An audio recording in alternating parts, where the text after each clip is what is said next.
Assalamualaikum warahmatullahi wabarakatuh. Alhamdulillah wassalatu wassalamu ala Rasulillah Sayyidina Muhammad bin Abdullah wa ala alihi wa ashabihi wa mawala amma ba'du. Bapak Ibu jamaah Masjid Ar-Rahman rahimahumullah. Alhamdulillah hari ini 26 Dzulhijjah 1444 Hijriah atau 15 Juli 2023 kita semua masih diberikan taufik hidayah dan rahmat oleh Allah Subhanahu wa taala. Mudah-mudahan Bapak Ibu semua dan sekeluarga masing-masing senantiasa sehat walafiat, diberkahi oleh Allah Subhanahu wa taala. Bapak Ibu sekalian, ini salam kenal ya. Ini baru pertama kali saya kesini saya. Alhamdulillah bisa ketemu dan tidak susah juga nyarinya ya. Saya biasa daerah sini memang, tapi sebenarnya tempat tinggal saya jauh ya, daerah Depok ya. Tapi saya biasa sekitar ya mana MRBU, MRBJ, Imanuddin, mana Al-Ikhlas ya, itu diantaranya. Jadi insya Allah udah biasa daerahnya sini. Cuma ke dalam masjid ini baru sekali ini ya. Untuk tema seperti yang tadi disampaikan, insya Allah saya akan menyampaikan kajian fikih muamalah. Fikih muamalah itu fikih yang menyangkut masalah bisnis, ekonomi, dan keuangan. Biasanya kalau orang belajar fikih di masjid-masjid yang dipelajari apa biasanya? Masalah toharoh ya kan, meliputi wudhu, tayamum, mandi, apa lagi? Selain toharoh, biasanya di masjid-masjid kalau fikih toharoh terus sholat ya kan, sholat. Kemarin mungkin rame menjelang kurban ya fikih tentang kurban ya kan. Kalau sebelumnya lagi kalau Ramadan fikih tentang puasa ya kan. Nah ini ada fikih yang namanya fikih muamalat. Fikih muamalat itu apa? Ceritanya gimana? Ya, karena ini baru pertama kali, jadi saya kasih pembukaan ini dulu ya. Kalau temanya sih banyak ya. Saya punya slide ini sekitar 75 judul ada ya. Seputar fikih muamalat ini 75 judul ya. Tapi ini baru pertama, jadi saya kasih gambaran umum dulu.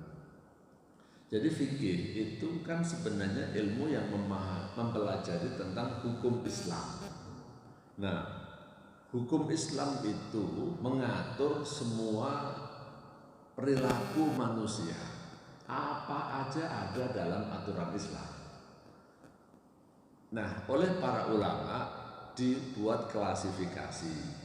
Yang pertama kali harus dipelajari orang itu adalah fikih ibadah namanya. Fikih ibadah itu fikih hukum-hukum menyangkut masalah tata cara sholat yang diawali dengan wudhunya, tayamumnya, cara rukuknya, sujudnya, dan seterusnya.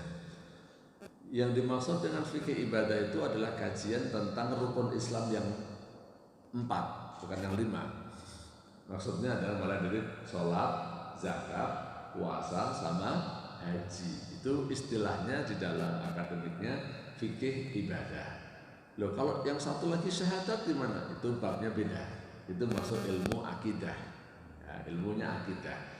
Jadi sholat, zakat, puasa, haji itu namanya fikih ibadah. Kalau orang ibadahnya sudah pinter urusan dengan Allah, maka silahkan cari duit yang banyak. Nah itu belajar fikih muamalah. Fikih muamalah itu fikih yang menyangkut gimana kita bisa hidup di dunia dengan sejahtera, makmur, dan bahagia. Kira-kira begitu.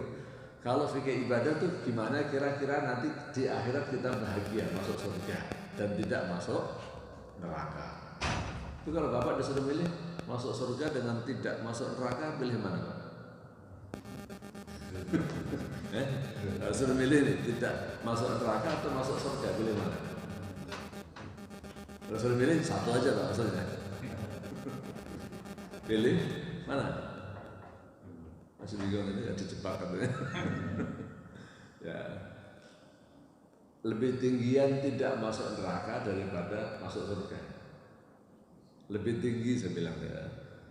Kenapa Pak? Kalau orang tidak masuk neraka pasti masuk surga. Tapi kalau orang masuk surga boleh jadi masuk neraka juga.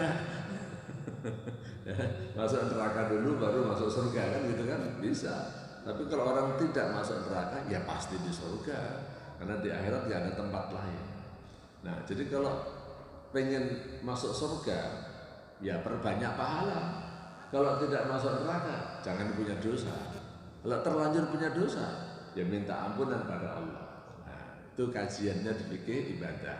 Nah kalau gimana kita hidup di dunia, Bapak bisa beli rumah di sini, Bapak bisa beli mobil, Bapak bisa jalan-jalan ya, ke luar negeri, Bapak bisa makan enak. Nah itu ilmunya dipelajari dalam fikih muamalah. Gimana cara membeli yang baik, yang benar, gimana cara utang piutang yang benar, gimana cara transaksi yang benar. Itu fikihnya fikih muamalah.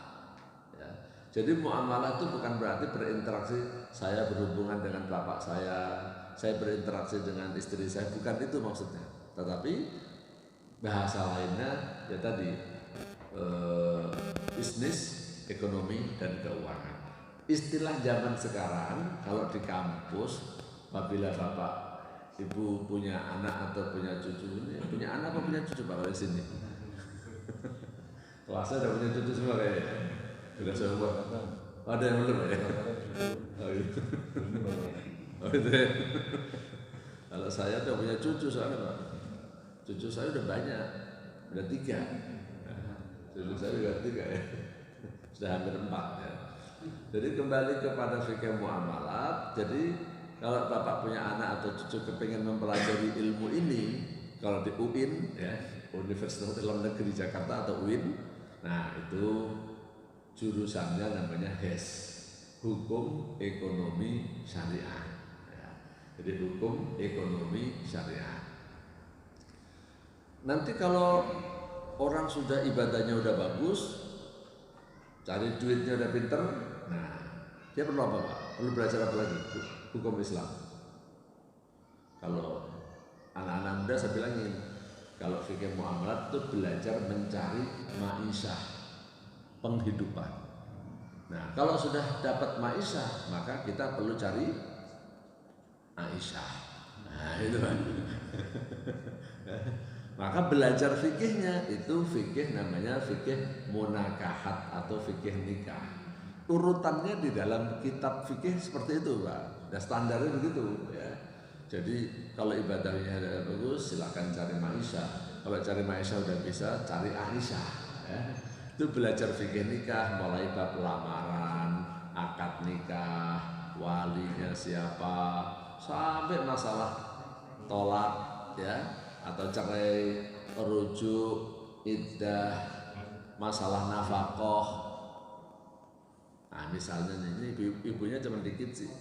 Bapak-bapak yang saya tanya, Pak kalau wajibnya kita memberikan kepada istri itu berapa persen dari gaji Pak?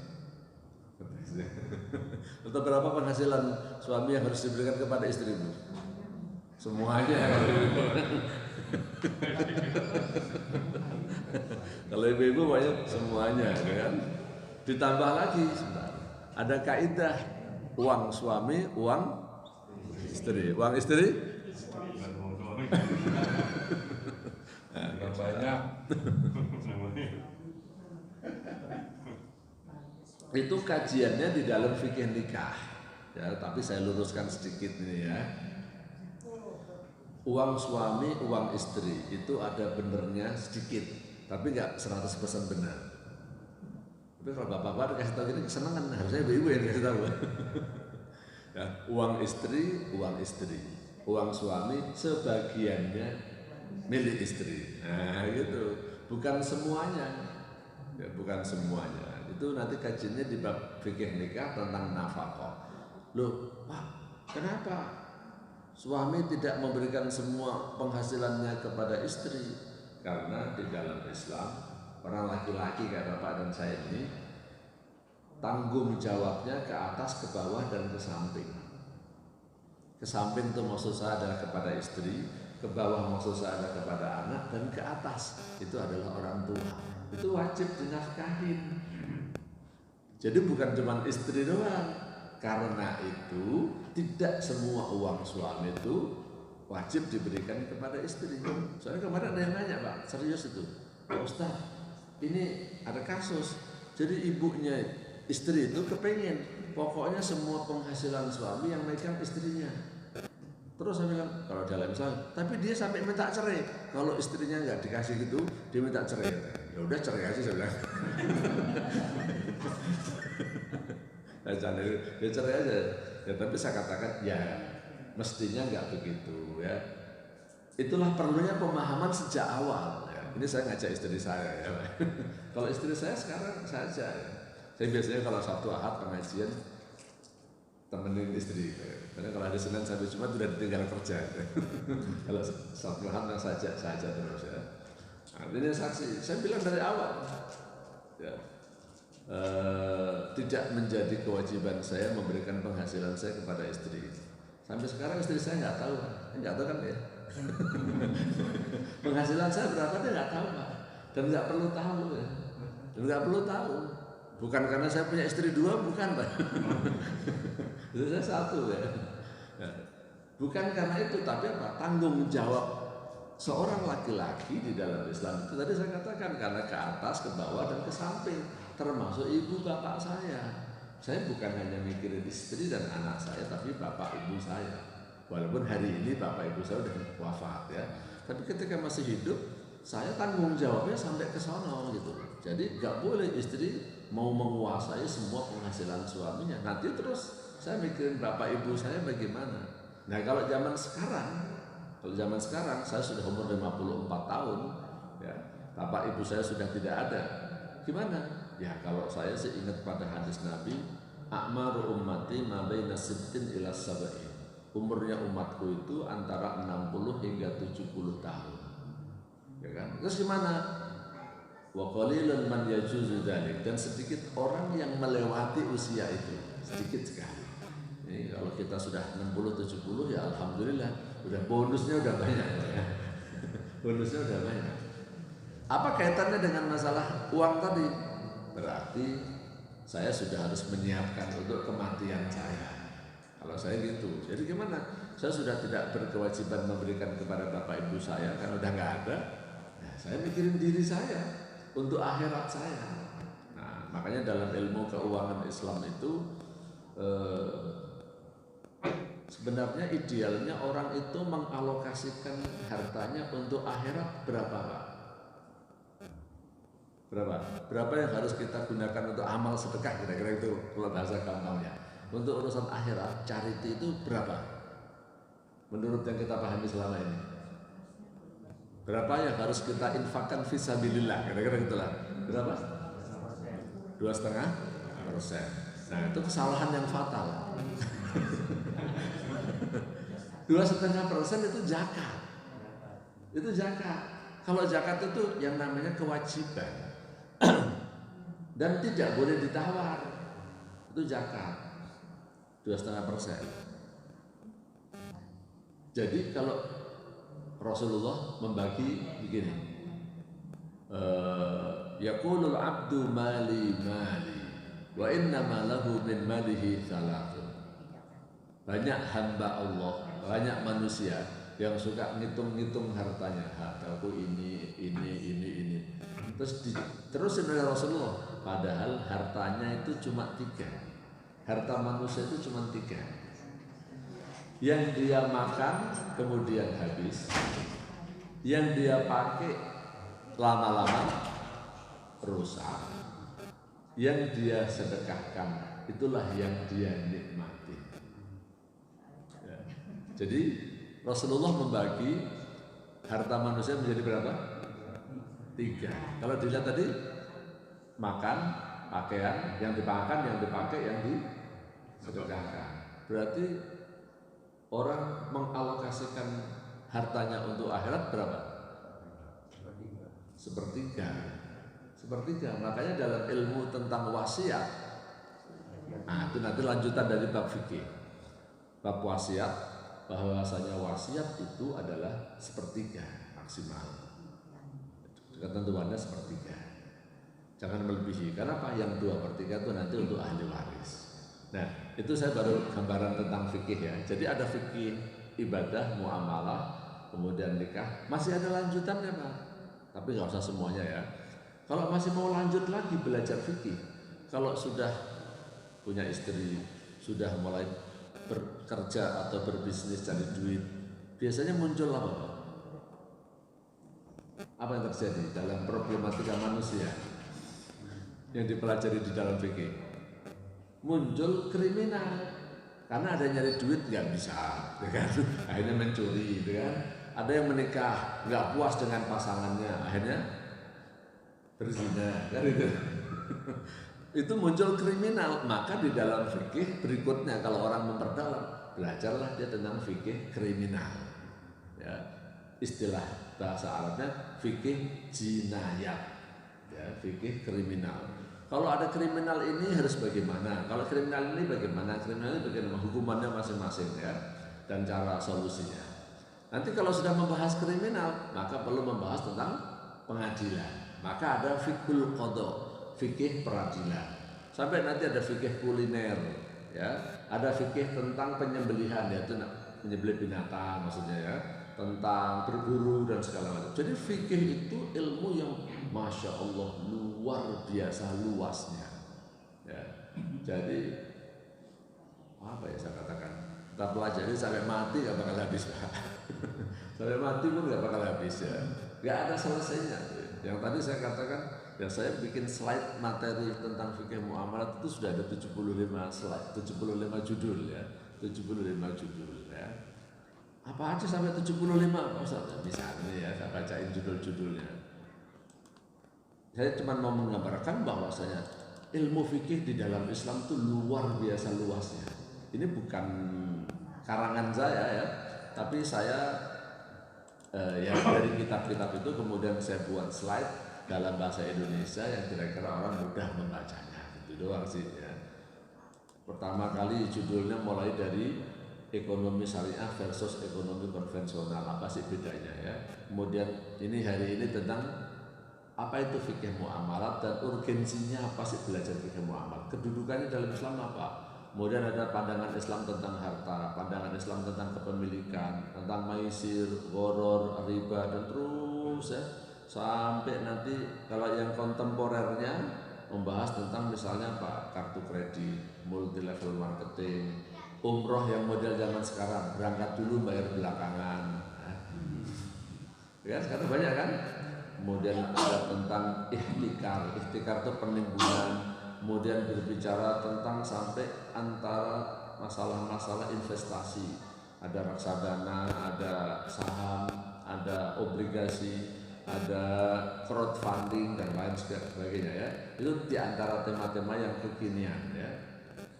E-money, cryptocurrency, nah ini judul-judul, jadi banyak sekali. Itu di dalam fikih ada Pak, itu masyarakat. Di dalam fikih ada ilmunya dan ada kitabnya, ada dalilnya. Yang namanya fikih itu harus bisa menjawab permasalahan umat Islam, apapun yang dihadapi. Oke. Jadi itulah gambaran tentang fikih muamalah. Nah, sekarang urgensinya di mana? Dan nanti saya jelaskan kaidah dalam fikih muamalah. Urgensinya adalah begini. Kenapa kita perlu belajar fikih muamalah? Atau kalau ditanya penting nggak sih belajar fikih muamalah? Saya katakan belajar fikih muamalah itu lebih penting daripada belajar tentang sholat tahajud. Belajar fikih muamalah itu lebih wajib daripada belajar tentang sholat duha. Ya. Belajar fikih muamalah itu lebih penting daripada belajar tentang sholat Idul Fitri dan sholat Idul Adha.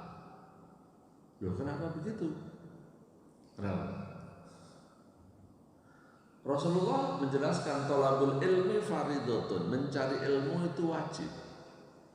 Ya kan? Ala kulli muslimin wa muslimatin, bagi setiap muslim laki dan perempuan. Ilmu apa sih yang harus kita pelajari? Nah, kalau itu tanya Pak Ustadznya Imam ini gimana? Ilmu apa yang harus dipelajari Pak? Apakah semua ilmu agama wajib dipelajari? Wajib. Wajib Pak ya? Oke. Bapak sudah belajar tentang ini belum? Ilmu tajwid. Cara membaca Al-Quran yang benar. Udah belajar belum? Udah ya? Bapak udah belajar ilmu tafsir belum? Kaidah-kaidah cara menafsirkan Al-Quran. Berarti dosa dong. Bapak udah belajar tentang cara membagi waris dalam Islam belum? Udah? Oke. Bapak udah belajar tentang bagaimana cara mengkafani mayat belum? Oh, udah belum juga. Nah, Bapak udah belajar ilmu tentang sastra di dalam Al-Quran belum? Balaghah namanya. Bahwa Al-Quran itu mengandung sastra. Misalnya ada amma yatasaalun, anin naba'il adzim, alladzi hum mukhtalifun, dari yatasaalun, ya kan? Itu nanya saja. Itu ada ilmunya di dalam Al-Quran, ilmunya ilmu balaghah. Udah belajar itu belum, Pak? Nah, belum. Jadi dosa. Nah, jadi mau saya sampaikan gini. Ilmu yang kita pelajari, yang wajib dipelajari adalah ilmu yang menyangkut perbuatan yang harus Bapak kerjakan. Kalau pekerjaan itu Bapak harus kerjakan, kalau pekerjaan itu harus Ibu kerjakan, maka mempelajari hal itu menjadi wajib. Yang tidak Bapak kerjakan, karena tidak wajib Bapak kerjakan, yang tidak wajib Ibu kerjakan, karena memang tidak kewajiban Ibu, ya nggak wajib dipelajari. Tapi kalau dipelajari, ya dapat pahala sesuai dengan perbuatan itu. Jadi gini gampangnya, sholat subuh itu wajib, maka Bapak Ibu mempelajari cara sholat subuh itu jadi wajib. Sholat duha itu sunnah, maka mempelajari cara sholat duha adalah sunnah. Kalau Bapak nggak belajar sholat duha, Ibu nggak belajar sholat duha dan tidak sholat duha, ya nilainya nggak banyak, itu aja. Tapi kalau Bapak nggak belajar sholat subuh, Bapak dosa. Nah gitu.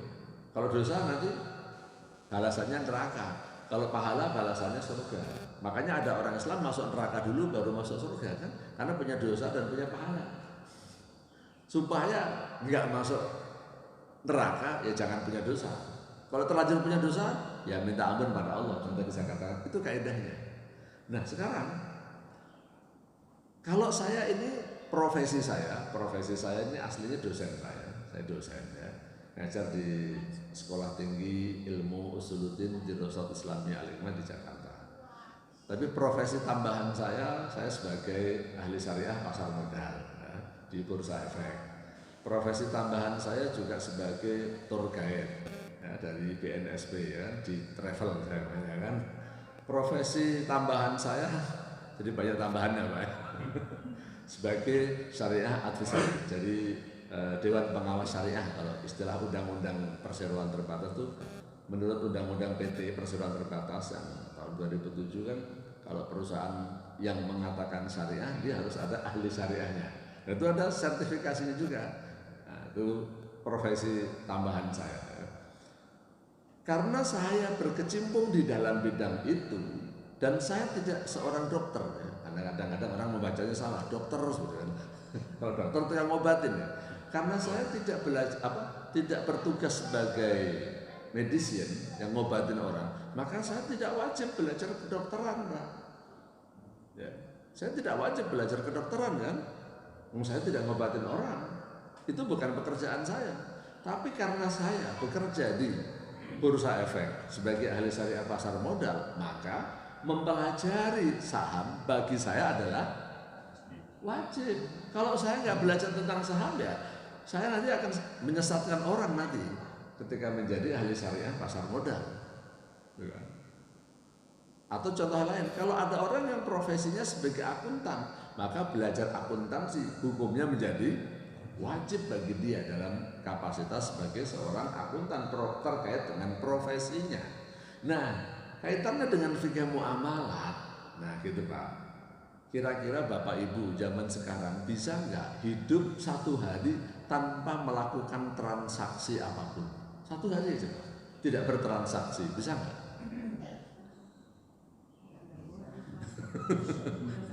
Ya kan? Bapak tidak berkegiatan bisnis, tidak melakukan kegiatan bisnis, ekonomi dan keuangan dalam satu hari aja, susah. Bapak keluar rumah, ya, paling tidak kalau yang nggak punya supir, katakanlah misalnya mulai dari apa? Mulai beli bensin. Oh saya pakai supir, ya Bapak berinteraksi dengan supir, mempekerjakan supir, itu kan transaksi juga. Bapak mempekerjakan supir kan transaksi, itu namanya di dalam fikih akadnya akad ijaroh.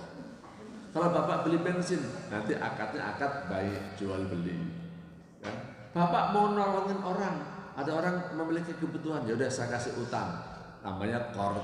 Itu semua ada aturan mainnya, Pak. Ya, ada aturan mainnya.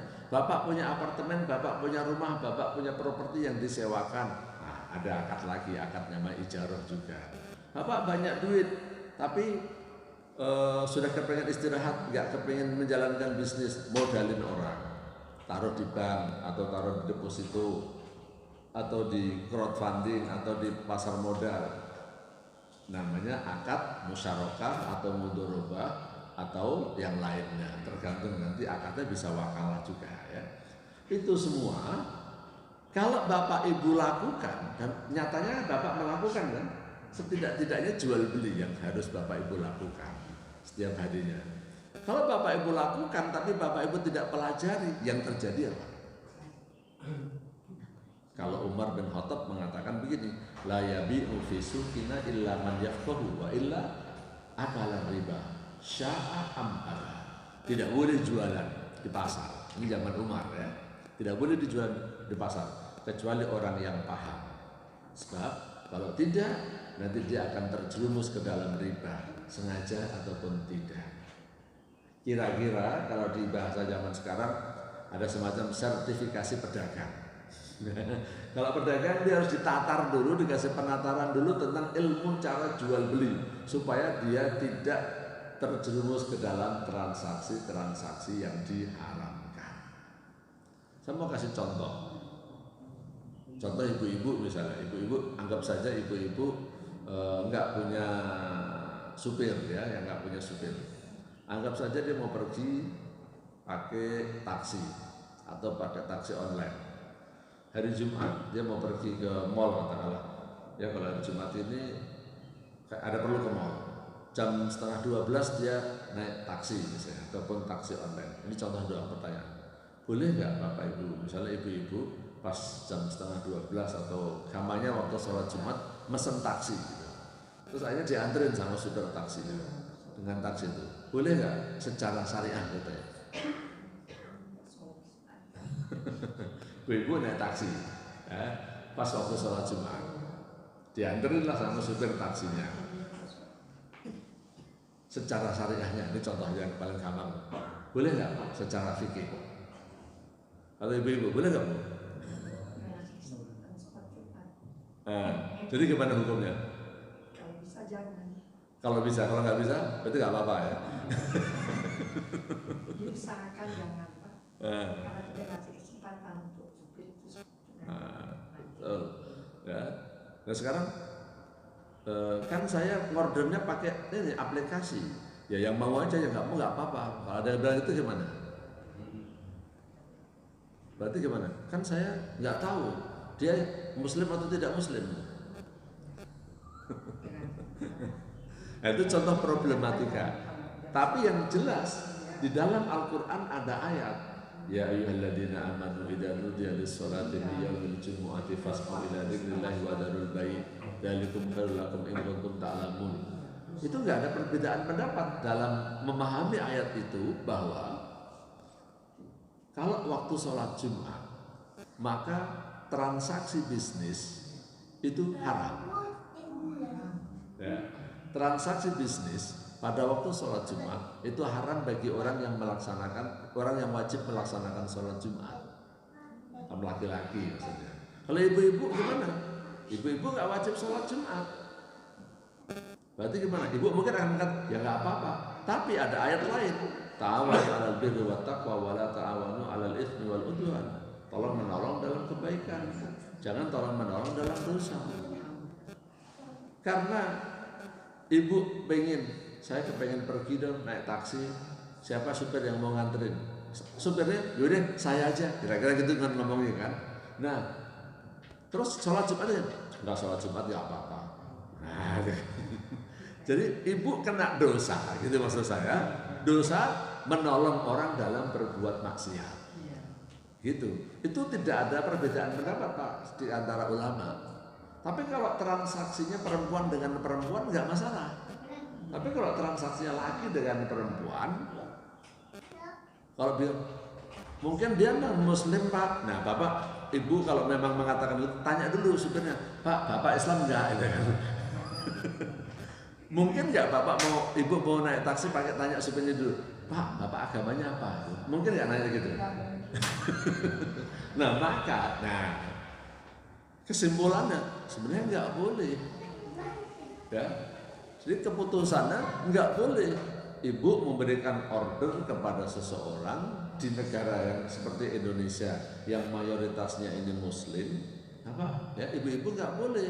Kenapa? Itu menjadikan orang itu tidak sholat Jumat, kecuali ibu yakin dan pasti dia tahu bahwa dia itu adalah non-Muslim, memang tidak wajib sholat Jumat, malah nggak apa-apa.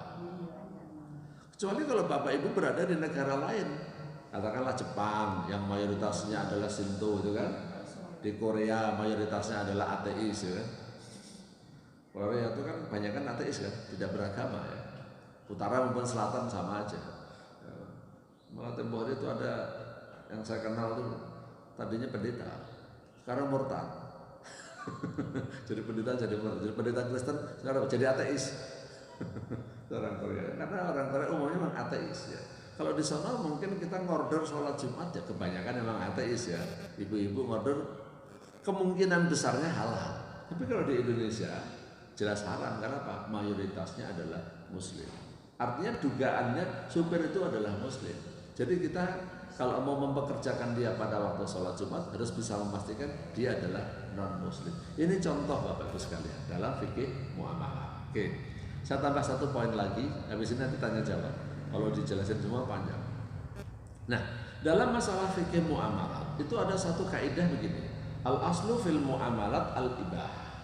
Ini kaidah yang disepakati ulama ya, bahwa di dalam masalah muamalat, bisnis, ekonomi dan keuangan, prinsipnya Islam itu membolehkan orang bertransaksi, termasuk meng-create, ya, mengimprove, melakukan gagasan-gagasan baru dalam berbisnis. Prinsipnya boleh. Contohnya gini, jual beli. Jual beli itu sudah ada sejak zaman Nabi Muhammad atau sebelum Nabi Muhammad? Sebelum Nabi Muhammad sudah ada belum? Jual beli. Takut kayaknya. Udah ada kan? Udah ada. Itu jadi berarti buatan siapa? Buatan bukan dari orang Islam kan? Sebelum Nabi Muhammad kan berarti belum ada Islam, baru agama yang benar juga agama tauhid, bukan Islam kan ya. Intinya apa? Bisnis itu tidak harus buatan orang Islam. Nah terus jual beli juga. Zaman Nabi kalau jual beli itu gimana caranya? Ada ijab qabul. Ya, Pak, saya beli ontanya ya deh berapa dengan 5 dinar, ini satu. Ini saya beli ontanya dengan harga 5 dinar. Oke, saya terima uangnya. Nah, ada ijab qabul. Bapak kalau baca kitab-kitab fikih yang namanya jual beli harus ada ijab qabul. Dan ijab qabul itu kayak nikah diapain? Diucapkan. Zaman berkembang. Zaman dulu, zaman Rasulullah kalau transaksi jual beli, alat bayarnya apa, Pak? Alat pembayarannya pakai apa? Pakai apa? Kayak rupiah apa dolar? Zaman Nabi. Nah, pakai dinar atau dirham. Dinar itu masih ada loh Pak. Bapak kalau mau beli dinar sekarang masih ada. Ya. Buatan Antam. Ya. Dinar itu adalah mata uang yang terbuat dari emas. Ya, 4,25 gram. Itu yang namanya dinar. Ya. Perak masih ada tapi kurang laku ya, nggak banyak ya. Tapi kalau dinar masih banyak. Coba saya masih ada. Saya bagi-bagi satu-satu ya.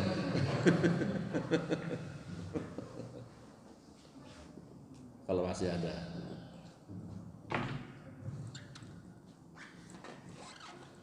Jadi perlu tahu zaman Nabi alat pembayarannya pakai ini. Nah, ini adanya cuma satu, dibagi-bagi gimana Pak ya? Wah nggak terbawa lagi. Adanya dirham Pak, bawa ya. Tapi persis seperti ini, hanya beda warna aja kalau dinar. Berarti di rumah lagi. Nah, jadi zaman Nabi pembayarannya pakai ini. Ya. Ini namanya dirham dari perak. Kalau yang dinar dari emas, warnanya kuning bedanya. Zaman Nabi pakai ini. Nah sekarang terjadi improvisasi. Bapak Ibu kalau bayar sekarang pakai apa? Ada yang pakai rupiah, ada yang pakai dolar, ada yang pakai ringgit, ya, dan lain sebagainya.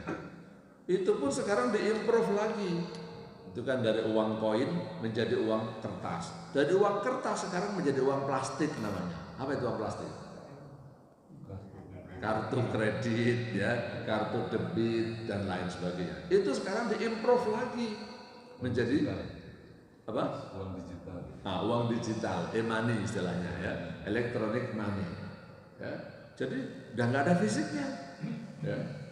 Saya pun suka kalau transaksi sengaja, ya, membiasakan para pedagang itu bayarnya pakai kris saja udah, ya, kiris atau kris itu kan, pakai itu atau pakai ya e-money yang lainnya supaya cashless lah intinya.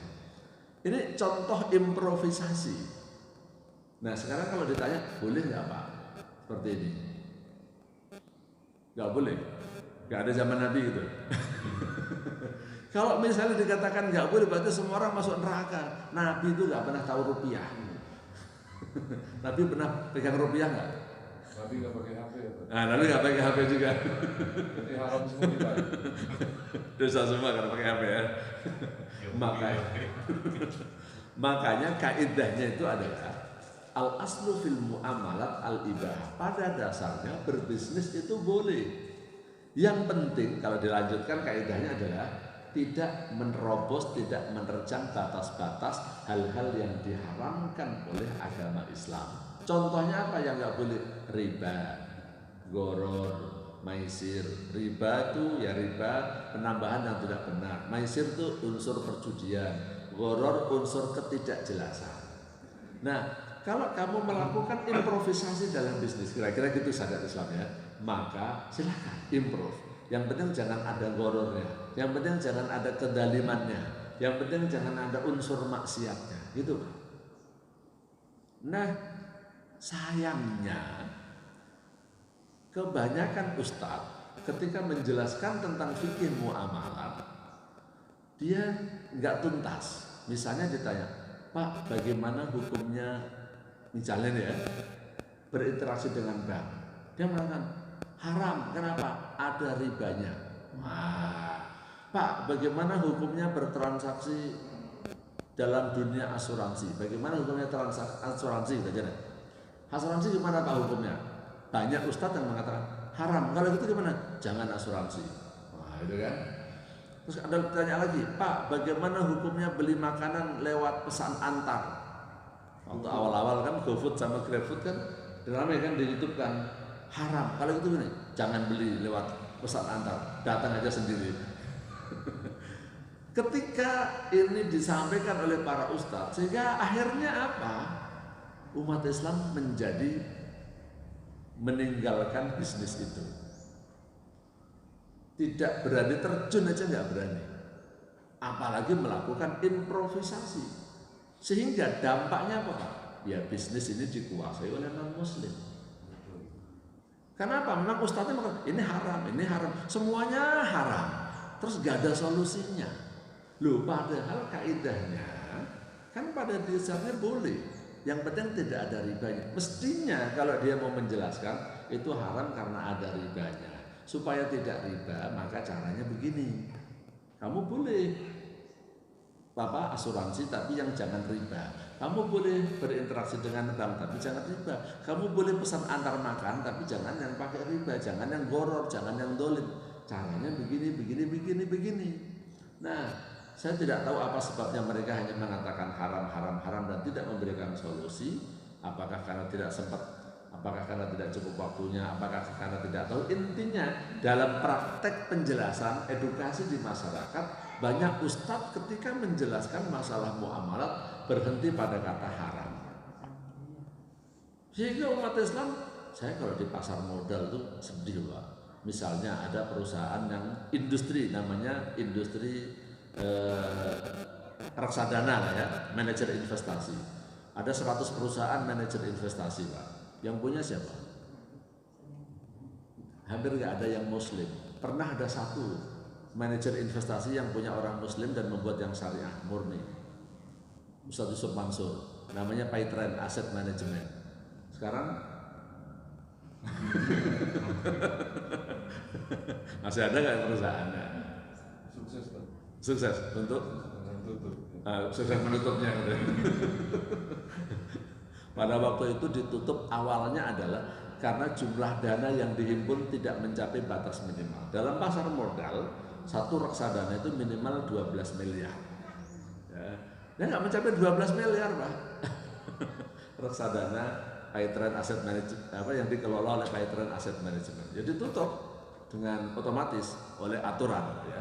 Kalau tidak mencapai 12 miliar dalam waktu dikasih batas waktu sekitar 40 hari bursa, seingat saya 40 hari bursa kalau salah, tutup terus. Ya. Perusahaan yang bergerak dalam bidang penjualan saham sekuritas juga yang punya siapa? Hampir semuanya non muslim. Kenapa? Ustadz kalau ditanya gimana hukumnya jual beli saham, langsung bilang haram. Karena jual beli saham itu nggak ada wujudnya. Jual beli saham itu jual beli barang yang nggak ada wujudnya, maka haram. Berhenti sampai di situ penjelasannya. Hanya umat Islam nggak ada yang terjun ke dalam saham. Ada tapi dikit maksud saya. Sehingga yang menikmati perdagangan saham, yang transaksinya saham itu sehari berapa?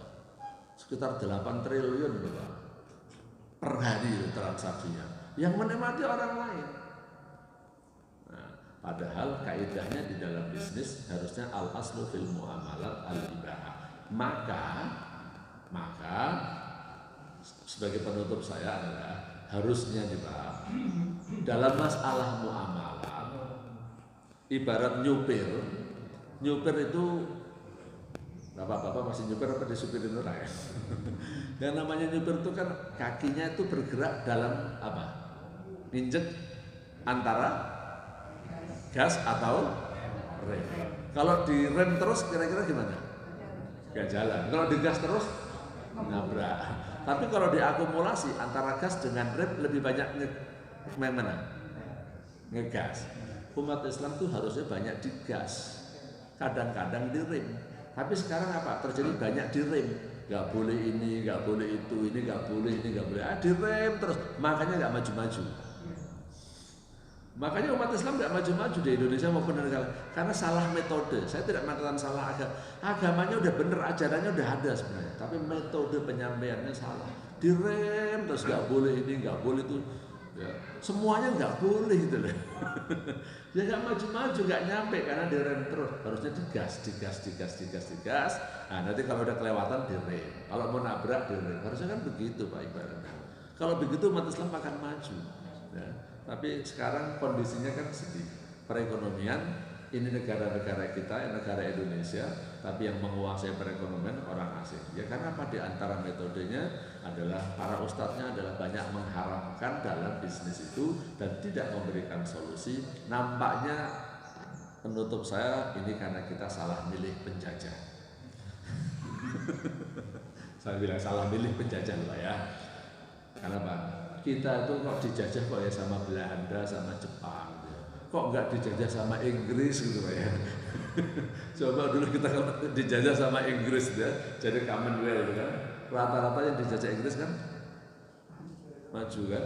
Nah, sayang kita dijajah Belanda Pak ya. Jadi salah siapa itu Pak? Ini canda Pak ya. Ini jangan dimasukin ke hati ya. Jadi saya bilang ya Allah kita ini udah salah milih. Milih apa? Milih penjajah maksud saya. Salah milih penjajah. Coba kita dijajah sama Inggris ya. Baik, inilah kira-kira pengantar saya tentang fikih muamalat ya. Fikih yang bahasa sekarang adalah hukum ekonomi syariah. Silakan barangkali Bapak Ibu ada hal yang mau ditanyakan. Sengaja saya kasih batas waktu tidak sampai waktu suruh penyampaiannya supaya bisa banyak tanya jawab. Karena ini kan baru pertama kali. Silakan Bapak Ibu yang mau bertanya. Mau nanya boleh, mau jawab juga boleh. Silakan. Silakan Pak. Waalaikumsalam warahmatullahi wabarakatuh. Oh iya, silakan Pak. Ya, terima kasih Pak Sarjana. Pertama mungkin saya ingin Pak Ustadz terkait dengan isu kontemporer. Isu kontemporer kan tadi Pak sampaikan sesuatu yang baru ini yang berkembang saat ini. Nah, itu kan mestinya ada aturannya untuk seorang ulama atau saja menentukan suatu mungkin kontemporer cara-cara juga tersebut. Ini mungkin yang pertama yang saya minta penjelasan seperti apa, karena kalau saya memahami dari beberapa ustaz yang pada beberapa ada ustaz itu yang cenderung ketat, ada ustaz yang cenderung itu terlalu lurus. Nah, itu ada penyebabnya salah satunya kurang pemahaman terhadap tadi transaksi itu sendiri seperti apa. Oke. Nah, untuk kayak saham, saham itu memang kalau secara transaksi jual beli awal itu tidak masalah. Pandang dia mungkin perusahaan yang bergerak di bidang yang halal. Tapi begitu masuk kepada bagaimana dia bertransaksi, terutama di sekadar market, nah itu yang mungkin menjadi ada kemungkinan itu tidak menjadi halal, karena adanya seperti yang lain orang yang berspekulasi. Begitu juga di transaksi di perbankan, kayak transaksi akad kerajaan yang jual beli misalkan di KPR. Nah itu kan kalau di pemahaman saya selama ini bahwa orang bertransaksi jual beli itu harus jadi kebijakan kepemilikan. Nah sementara di kita kan itu sulit kalau sudah jadi kebijakan kepemilikan, karena akan terjadi 2 kali pengenaan pajak di situ. Makanya kemudian kalau orang ya yang beralih antara pembeli dengan bank itu hanya dokumen, karena kepemilikan itu sebenarnya enggak terjadi gitu. Nah, itulah membuat mungkin beberapa perusahaan yang kan itu haram gitu. Karena dokumen itu jadi kepemilikan gitu. Nah, jadi apa kategori itu sebenarnya seperti apa di sini gitu, supaya tadi antara para perusahaan itu juga memiliki pemahaman yang sama gitu. Oke. Nah, ini Pak. Baik. Ada 2 hal yang ingin saya sampaikan dalam menjawab pertanyaan ini. Yang pertama, saya jawab dengan pertanyaan. Terjadi kasus di zaman Nabi. Di zaman Nabi terjadi kasus begitu. Ini nama-namanya saya ganti ya. Nabi memerintahkan sahabat-sahabat untuk pergi ke suatu tempat. Namanya Bani Quraidah. Kamu pergilah ke sana, gitu kan? Perintahnya siang-siang. Terus kalian jangan sholat kecuali sudah sampai Bani Quraidah. Kira-kira kalau saya rumah begini, saya lagi di sini, saya perintahkan murid-murid saya, kalian pergilah ke Sukabumi. Saya perintahkan itu siang, kira-kira jam 1. Jangan sholat asar kecuali di Sukabumi. Karena dengan perhitungan dari sini langsung masuk tol, terus keluar tol Sukabumi. 2 jam nyampe kan Pak? Nyampe nggak? Nah, Sukabumi nggak nyampe? Ya dalam kondisi normal jam 6. Kayak kalau saya dari rumah saya ke sini saya berani 40 menit, 45 menit. Kalau sebelum subuh kayak tadi. Jadi saya berangkat jam 4 kurang 10 menit ya. Tapi kalau sholat Jumat saya berangkatnya biasanya jam berapa? Kalau ke Imanuddin, Masjid Raya Bani Umar, Masjid Raya Bintaro Jaya berapa? 10. Jam 10 aja saya masih ragu-ragu Pak, kadang-kadang mepet. Jam 9 saya kalau Jumat, kalau sholat Jumat. Ya. Tapi kalau begini tadi jam 4 kurang 10 menit saya berangkat. Dan saya pede, cukup ya Allah. Nah, ini beda waktu kan. Nah ini terjadilah kasus di zaman Nabi, kira-kira ceritanya anggap aja jam 12:30 dah ya, jam 12:30 pas asar jam 4. Kalau di sini kan asar 3:30 ya. Nah kalau di Saudi kan beda kan. Kayak kemarin saya terakhir ke Korea tuh yang beratnya apa? Isaknya jam 9:30, subuhnya jam 4 Pak. Ini ya baru seminggu ini kan. Isaknya jam 9:30. Karena kan malam banget kan, maghribnya jam 8. Tapi subuh udah jam 4 udah subuh Pak. Jam tidurnya kan dikit. Kalau di Singapura enak, subuhnya hari ini jam 6 kurang seperempat. Nah begitu sampai Singapura saya senang. Nah, enak lumayan tidurnya nambah. Nah ini kasusnya adalah Rasulullah perintahkan sahabat-sahabat pergi ke Bani Quraidah jangan sholat asar kecuali di sono. Ternyata di tengah perjalanan sudah masuk waktu asar. Dan bahkan kalau ditunggu ya sampai ke Bani Quraidah kayaknya udah maghrib, udah terlambat ini. Kira-kira perhitungannya begitu. Kondisinya yang berbeda tadi. Nah menurut Bapak yang tepat sholatnya di mana? Contohnya kalau Sukabumi tadi, ya udah di tengah perjalanan di Ciawi aja saya berhenti sholat asar, ya karena sampai Ciawi ternyata udah jam 4, ya kan? Atau saya sholat asar tetap di Sukabumi. Sementara Rasulullah perintahnya jangan sholat asar kecuali di Sukabumi. Tapi jam 4 baru sampai Ciawi. Kira-kira gimana? Di Ciawi. Berarti ibu nggak taat sama Rasul. Karena dibilangin jangan sholat asar kecuali di Sukabumi. Jadi gimana Pak? Ciawi apa Sukabumi? Nah, tapi kan Rasulullah udah perintahin. La tusallul asra, itu jangan sholat asar kecuali di Bani Quraidah. Bagaimana? Lalu bagaimana ibu memperlakukan hadis itu? Kira-kira itu deh. Berarti saya bisa menuduh ibu ya. Ibu nggak taat sama Rasul. Kenapa? Udah pilihannya seperti itu kok. Wah, jawab Bapak kira-kira gimana?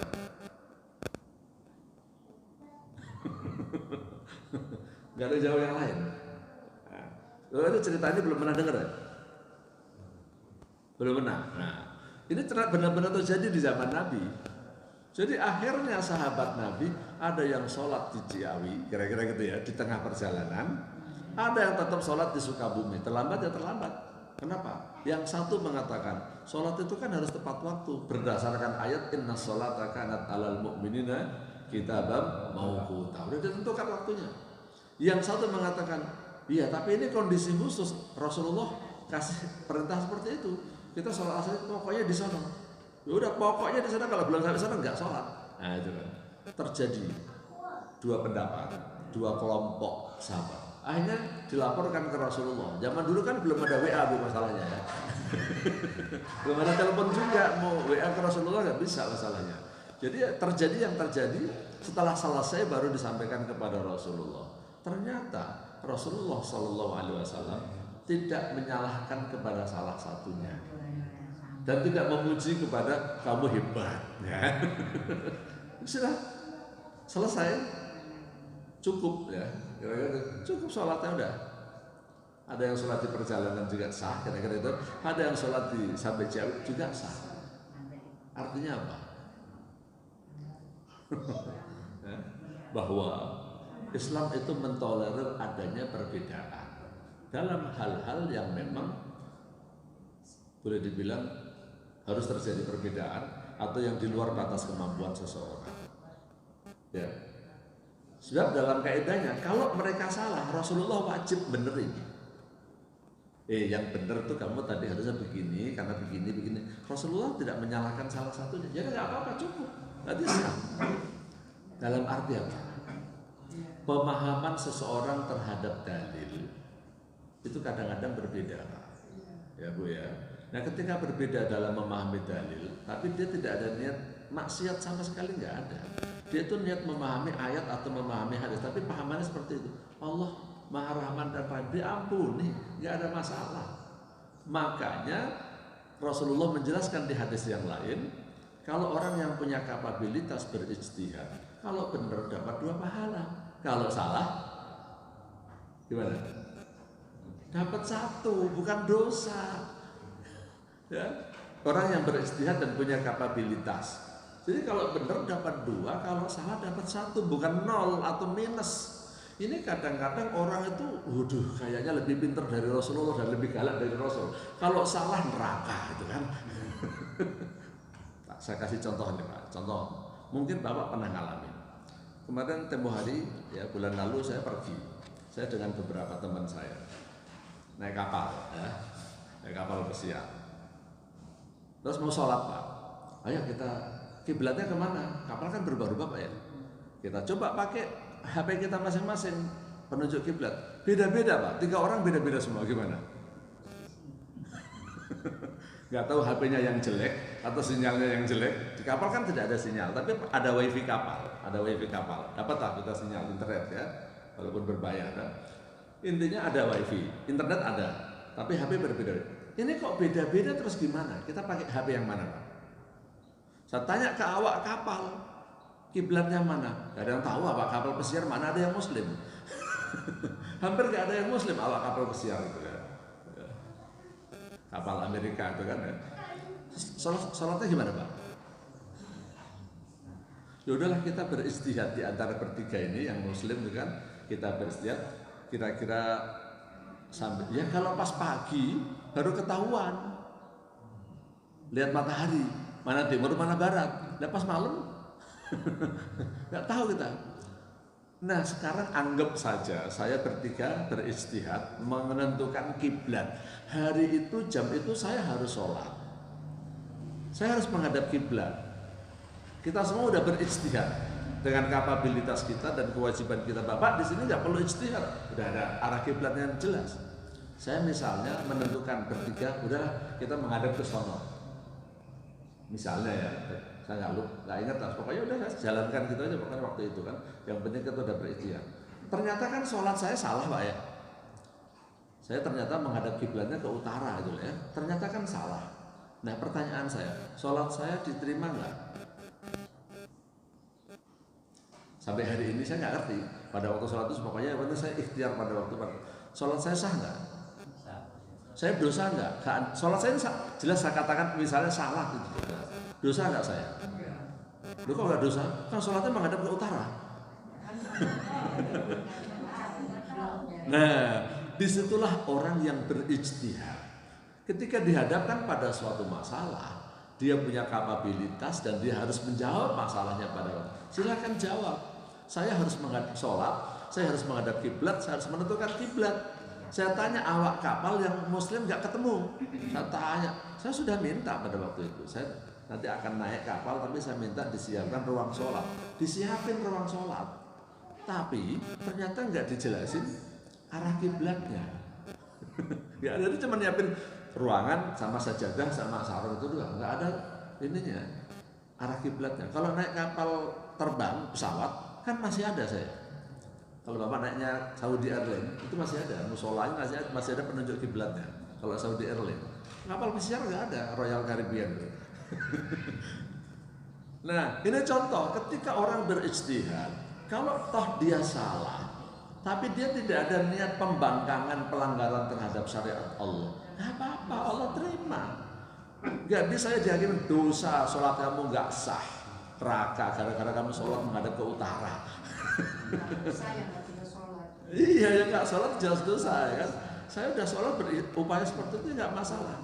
Nah ini harusnya sikap umat Islam dalam menghadapi perbedaan yang sifatnya ijtihad. Itu maksud saya Pak.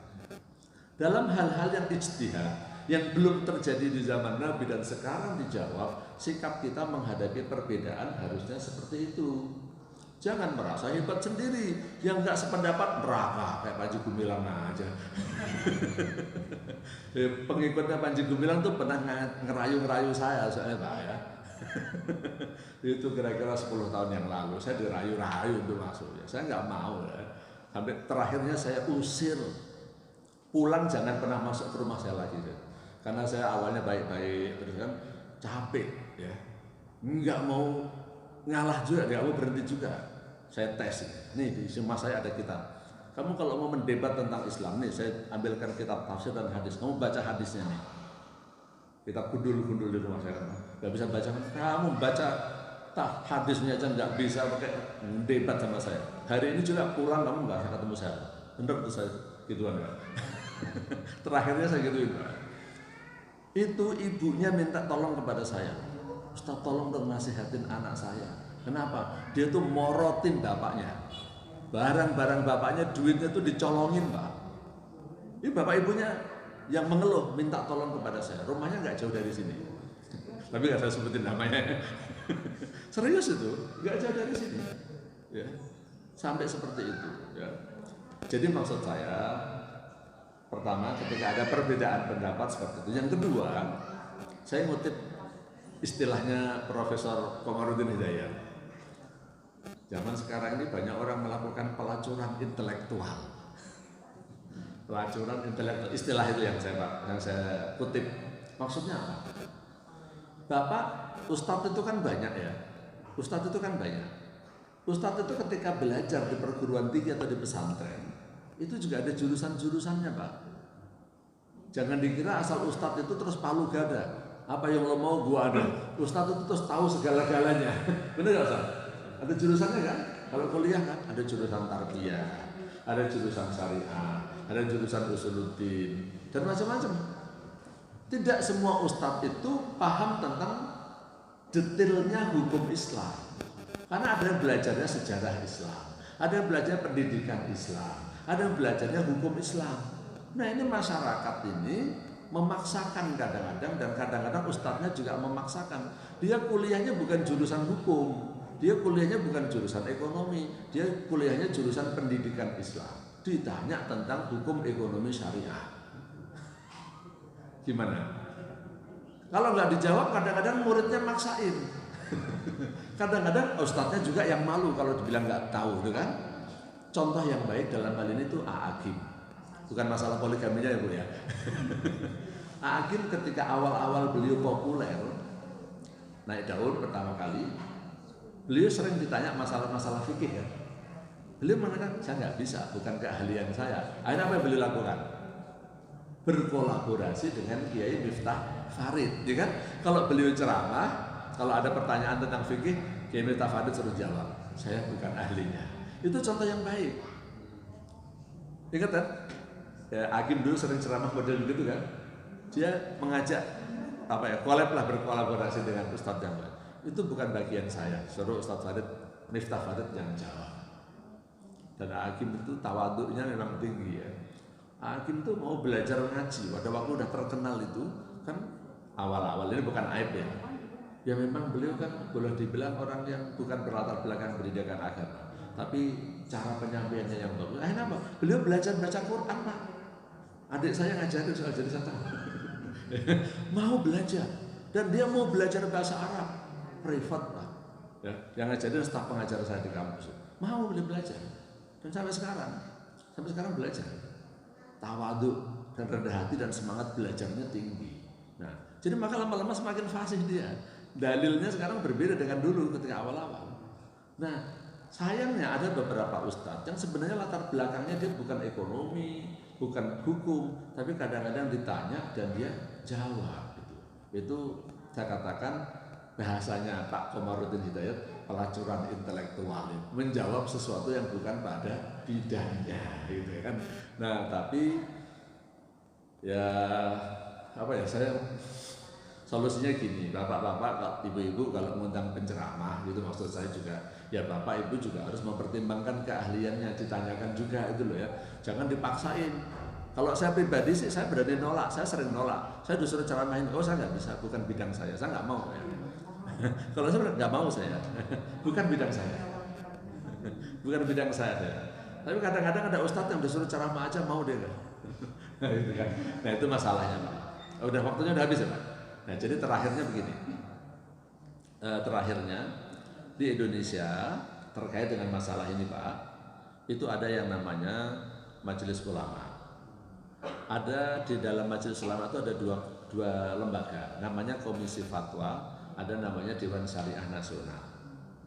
Kalau ada pertanyaan-pertanyaan tentang masalah akidah, ibadah, itu nanti tugasnya Komisi Fatwa. Kalau ada pertanyaan-pertanyaan permintaan fatwa terkait dengan masalah ekonomi dan bisnis, itu yang menjawab adalah Dewan Syariah Nasional. Ya. Nah, menurut Undang-Undang PT nomor 47 kalau nggak salah ya, tahun 2007 ya, Undang-Undang tentang Perseroan Terbatas, bahwa perusahaan yang syariah itu harus ada DPS-nya, Dewan Pengawas Syariah. Dewan Pengawas Syariah itu dari MUI. MUI yang dimaksud adalah Dewan Syariah Nasional. Maka kalau saya memberikan arahan, Bapak merujuk kepada fatwa-fatwa Dewan Syariah Nasional, bukan merujuk kepada Ustadz A, Ustadz B. Kenapa? Ustadz A dan Ustadz B belum tentu paham tentang itu. Kadang-kadang dia paham tentang kitab, tapi dia nggak paham tentang bisnis. Ya Ustadz kan jarang yang berbisnis, Pak. Kerjaannya ngurusin agama, kan. Memang ada, katakanlah Ustadz-Ustadz yang itu dia pernah nggak transaksi saham, transaksi cryptocurrency, transaksi crowdfunding, punya akunnya nggak? Jangan-jangan dia punya akunnya aja nggak? Kalau nggak punya akun, gimana dia bisa paham? Ya. Makanya kalau Bapak ngelihat HP saya, kok ada saham, ada cryptocurrency, ada di sini ada semua. Ya saya harus belajar dan bisa menjawab dan bisa menjelaskan tentang itu. Jadi saya ada crowdfunding, pinjol Pak, pinjol. Ada juga pinjol di HP saya. Ya, tentang crowdfunding, cryptocurrency ada juga. Saham, reksadana ada. Kenapa? Ya saya harus bisa menjelaskan karena saya sebagai dosen yang ngajar di bidang ini. Jangan sampai saya nggak ngerti, jangan sampai katanya gitu Pak. Nah terkait dengan masalah jual beli saham sudah ada panduan Pak. Sudah ada panduan fatwa-fatwa dari Dewan Syariah Nasional yang sebenarnya fatwa itu sudah diadopsi menjadi POJK, peraturan OJK. Gitu Pak ya. Jadi Bapak merujuk ke situ nanti. Contohnya POJK nomor 15 ya. POJK nomor 15. Itu tentang prinsip pasar modal itu adanya di POJK nomor 15 tahun 2015. Itu diantaranya itu mengadopsi Pak dari fatwa-fatwa nomor 2, nomor 40, nomor 80 itu Pak. Jadi singkatnya seperti itu saya menjawab ya. Jelas ya. Jadi kalau ada Ustadz A, Ustadz B, ya kompetensinya dia sebenarnya bidang apa waktu kuliahnya. Maka dilihat. Jadi nggak semuanya sama. Kalau Bapak minta saya ceramah tentang sejarah pendidikan Islam atau sejarah Islam, saya biasanya nggak mau. Bukan bidang saya bilang gitu Pak ya. Begitulah kira-kira. Wallahu a'lam bishawab. Cukup atau karena waktunya udah habis, jadi cukup. Insya Allah nanti kalau ini bisa kita sambung lagi insya Allah. Kurang lebihnya saya mohon maaf. Wallahu a'lam bishawab. Subhanakallahumma wa bihamdika asyhadu an la ilaha illa anta astaghfiruka wa atubu ilaik. Wassalamualaikum warahmatullahi wabarakatuh.